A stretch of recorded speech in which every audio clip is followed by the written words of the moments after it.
Dalam dunia kemewahan dan kesenangan, hanya sedikit hal yang membangkitkan pengalaman menenangkan seperti cerutu, yang dibuat dengan sangat baik dari pedesaan Kuba yang berbukit hingga lounge merokok mewah di Eropa. Cerutu dan teman-teman setianya, Humidor telah lama terjalin dengan keahlian dan tradisi bersantai untuk meninggalkan kisah-kisah yang memikat. Humidor yang sederhana namun penting bertindak sebagai penjaga dan kurator, melestarikan rasa, cita rasa, dan integritas cerutu favorit Anda selama berabad-abad. Penasaran dengan sejarah cerutu? Mari simak video kali ini. Semuanya berawal dari suku Maya kuno. Cerutu telah ada selama lebih dari 1000 tahun. Cerutu diperkirakan ditemukan oleh suku Maya kuno pada abad ke-10 sebelum Masehi. Suku Maya membungkus tembakau dengan daun pisang atau daun palem dan menghisapnya. Kata cigar dalam bahasa Inggris dipinjam dari kata suku Maya sikar, yang berarti menghisap daun tembakau.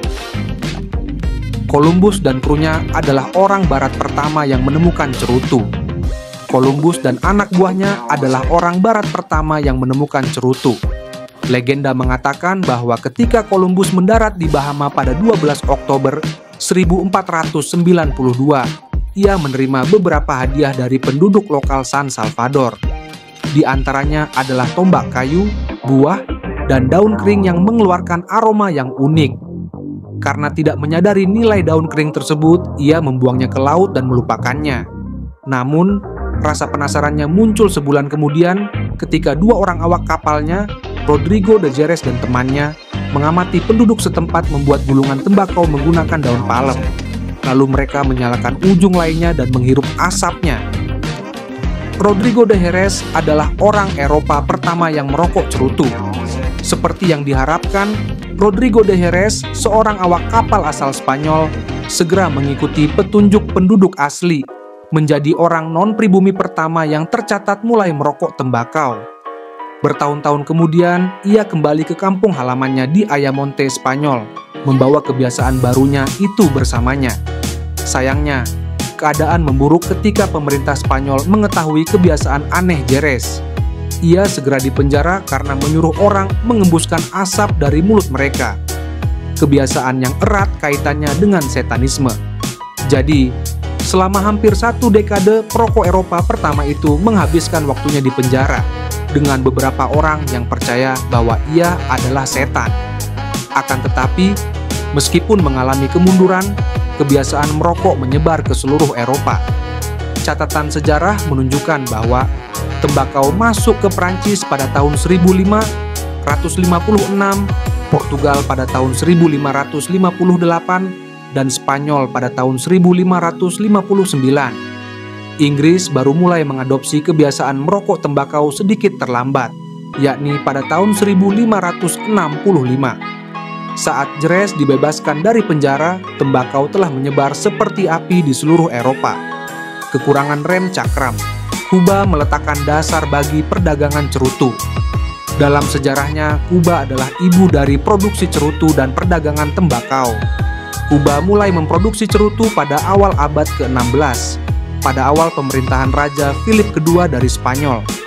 Selama ratusan tahun, Kuba telah menyempurnakan seni pembuatan cerutu. Dan kini negara-negara di seluruh dunia menuntut cerutu dari Kuba. Yang membedakan cerutu Kuba adalah eksperimen kuat mereka terhadap beragam daun yang digunakan dalam konstruksi cerutu. Kuba juga menawarkan terroir yang hampir sempurna, yang membantu menanamkan rasa yang kuat dan kaya ke dalam cerutu mereka. Terroir suatu wilayah mengacu pada perpaduan sempurna antara iklim, topografi, dan tanah yang dibutuhkan untuk menghasilkan daun tembakau berkualitas tinggi. Cerutu di Indonesia. Sejarah cerutu Indonesia dimulai dari sebuah pabrik cerutu tua di Yogyakarta, yaitu Taru Martini. Berikut kisahnya. Taru Martani adalah sebuah badan usaha milik daerah, BUMD, Pemerintah Daerah Istimewa Yogyakarta, yang bergerak di bidang industri cerutu dan tembakau. Taru Martani yang sebelumnya bernama NV Negresco adalah pabrik cerutu di Indonesia yang didirikan tahun 1918 dengan produk utama cerutu dan tembakau syak. Taru Martani awalnya didirikan oleh sebuah perusahaan cerutu Belanda Mignot and the Block yang berpusat di Eindhoven, Belanda pada tahun 1918. Firma Negresco pertama didirikan di daerah Bulu, Jalan Magelang, Yogyakarta oleh seorang berkewarganegaraan Belanda, Adolf Antoine Louis Marie Mignot. Dorongan pemerintah Belanda dan fakta bahwa ada keterikatan antara Mignot and the Block dengan gereja Katolik juga menjadi salah satu alasan didirikannya pabrik cerutu di Jawa. Mignot mencari pekerja murah di Jawa untuk membuat pabrik cerutu yang berlokasi dekat dengan kebun tembakau.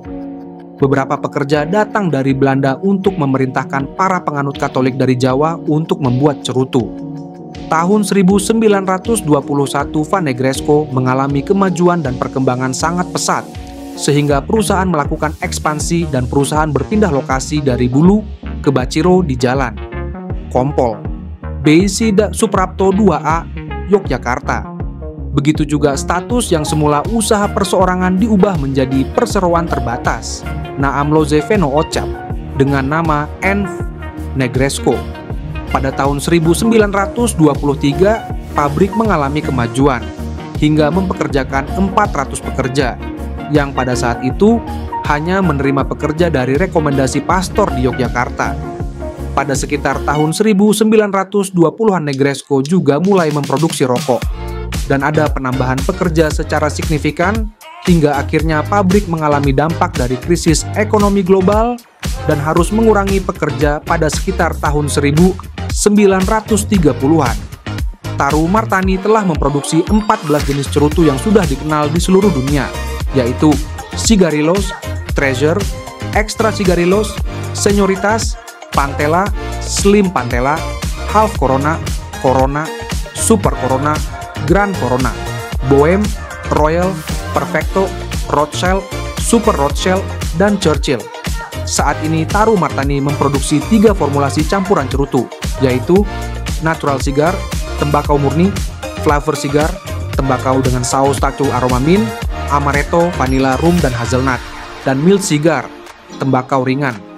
Untuk bahan baku, Taru Martani mendatangkan tembakau dari daerah Besuki, Jember, Jawa Timur. Tembakau tersebut bernama Java Besuki, yang memiliki rasa tembakau yang cukup menonjol dengan warna coklat kehitaman. Java Besuki digunakan untuk pembungkus dalam omblat dan pembungkus luar, dekblat, cerutu. Sementara untuk isi, filler, digunakan tembakau Java Besuki yang telah dicampur dengan tembakau dari Havana dan Brazil. Keunikan pembuatan cerutu Taru Martani adalah karena semua proses pembuatannya dilakukan secara manual, dengan tangan. Oleh karena itu dapat dikatakan, setiap batang cerutu dibuat dengan ketelitian tinggi dan menjadi hasil karya yang terpilih. Kesimpulannya, cerutu memiliki sejarah panjang yang mencerminkan perpaduan tradisi, inovasi, dan kemewahan. Cerutu pertama kali ditemukan oleh suku Maya kuno, yang membungkus tembakau dengan daun palem atau pisang. Kemudian, eksplorasi Eropa memperkenalkan cerutu ke dunia barat, dengan Kuba menjadi pusat produksi dan perdagangan cerutu sejak abad ke-16. Di Indonesia, sejarah cerutu dimulai dari pabrik cerutu Taru Martani di Yogyakarta, yang berdiri pada tahun 1918 oleh perusahaan Belanda Mignot and the Block. Pabrik ini memainkan peran penting dalam mengembangkan industri cerutu dengan memproduksi berbagai jenis cerutu yang diakui secara global. Bahan baku utama seperti tembakau Java Besuki dari Jember diproses secara manual untuk menjaga kualitas dan keunikan produk. Hingga kini, cerutu terus menjadi simbol gaya hidup mewah dan tradisi relaksasi, dengan humidor berperan penting dalam menjaga kualitas cerutu. Taru Martani sebagai produsen lokal mempertahankan tradisi ini dengan mengombinasikan tembakau lokal dan internasional untuk menghasilkan cerutu berkualitas tinggi.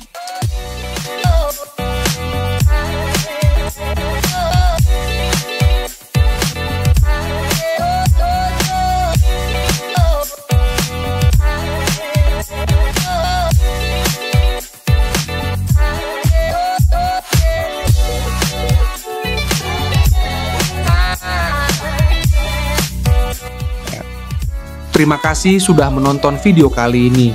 Jika kalian suka, jangan lupa untuk like, komen, share, dan subscribe, agar kami bisa terus membagikan video-video edukasi lainnya.